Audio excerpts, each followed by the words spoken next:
Zane Fisher. I'm the owner of Extraordinary Structures, and this is our Saltbox tiny house. Saltbox is it's a vernacular New England style of roof, and although we're out here in New Mexico, the defining feature is that it's an asymmetrical roof line. At this point, anytime you have that kind of asymmetrical peaked roof, it's usually referred to as a saltbox. In our case, we did it both for sort of architectural flair and also so that one side of the house would have exactly the right length for a standard solar panel. So the roof is set up to take a whole bunch of solar. So this is our kitchen. What we do is we like to do a single core sort of plumbing infrastructure wall so that your bathroom and kitchen are back to back. You're minimizing the amount of plumbing, and we're also using that to bias the weight inside the trailer for the best hauling characteristics. But we wanted kind of luxury too. One of the things that bugs me when I visit tiny houses is if they've got a sink that's too small, because I do a lot of cooking personally. So we wanted to have a nice big sink. So this is bigger than you're going to have in some apartments. And then we have a sort of a diverse cooking ecosystem here, from a convection toaster oven to a 2-burner induction. But you could outfit this with a larger refrigerator and more of a standard stove and oven. But these are the options that we chose for this one. And we used a single piece stainless steel unit here. This fridge is a drawer. Is a drawer situation right here. So it just fits right into the counter. It's small, but it's very efficient. Lots of drawers, lots of storage. In fact, I sometimes think there's too much storage in this place. I think it's adaptable to any person's particular sort of needs, and you can really make it home. So the bathroom is, it's bound to be small, right? It's in a tiny house like this, but we wanted a different characteristic. We have sort of a Scandinavian wood cabin style interior going on, and we wanted to sort of, create a whole different environment. So we've got this bright white acrylic in here, which gives you a sort of a modern flair, but that's tempered with the same mesquite floors, and then this deep cedar Japanese ofuro style soaking tub. My partner Catherine built this as a little piece of luxury in a small room. So a bit of luxury and some brightness helps to make a small bathroom a lot more livable. This is a composting unit here, Swedish style. Yeah, this unit doesn't currently have holding tanks on it right now. So what you would do is either tie it into a septic, or depending on your location, use a gray water system or add a tank. If, for example, like this unit will end up spending its life probably in New Mexico. You can do gray water, but your kitchen water is considered black water. So what we have pre-installed on the kitchen sink is a valve. So you could direct it to a tank, or if you're not using food, you could direct it to a gray water system. We like to avoid loss whenever possible. They're enjoyable, but in a small space, we don't want to put too much weight up above or take up the nice airspace. But over the bathroom is a natural place to have a small loft. Can sleep up there, or a kid can sleep up there, a guest, or I think of it as kind of a reading nook. And we just have a ladder permanently mounted on the wall for a quick climb up there. And it turns out it's a nice space. A little reading light and a little outlet up there makes it pretty livable. The primary bed, we're using a horizontal Murphy or a wall bed system. So it just comes down right here. So what we do is we move this little fold-up rocker out of the way, and our furniture actually rolls, so we can move it to the side, right? Bring it out here.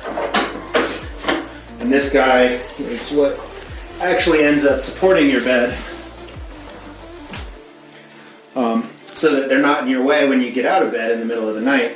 You don't end up kicking the furniture here. You've got a little reading light, outlets at bed height, and you're right next to the window. So for me, this is more enjoyable than a loft. What we do here at Extraordinary Structures is a panelized construction system. We do a computer model of anything that we're going to build. We break it into component sections, and then we use a CNC router or an automated system to carve out those panels in precise shapes and lock them together, kind of like Legos for big kids or something like that. So in this unit you can see the joints here, where each 2-foot wide panel connects to the next one. So once we've designed a structure, it actually assembles quite quickly. This little stove, it was invented for marine applications out of the Seattle area. So for fishing crews going out early who want to warm up. And it's a super efficient burn in a very small package. So that's that's why we like this stove. It's really in here as kind of showing off that there's room for luxury even in a small space. Primary heating and cooling in this unit is done with a mini split, so you don't actually need heat, but it's pretty nice, especially in the winter. Get back from a day of skiing or snowshoeing or just hard work and be able to light up a little fire. Kind of adds that something special that makes you feel like tiny house living is a luxury rather than something that you're giving something up for. Is there anything you wish you would have done differently with this build? There are some small things, just in the ways we've configured some of the drawers. So I think we've changed some ideas about that.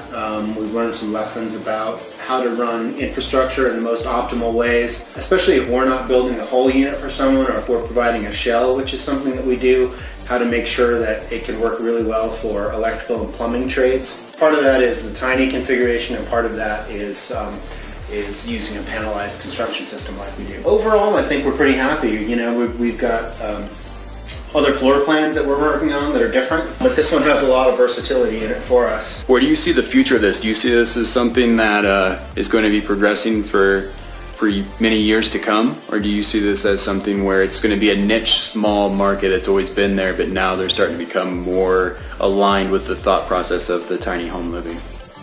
Yeah, I think that there are components of it that are probably niche-y, but I think the idea of smaller, sort of smarter, energy-efficient spaces, a little more minimal, especially for people who realize that they don't need much, but they place a high value on maybe resources that are shared in a community or open space or wilderness. I think it's going to continue to branch out. So I see it as we work through zoning issues. I see it having a pretty large impact on cities where we see prices escalating out of control and a need for higher densities, but in different form factors.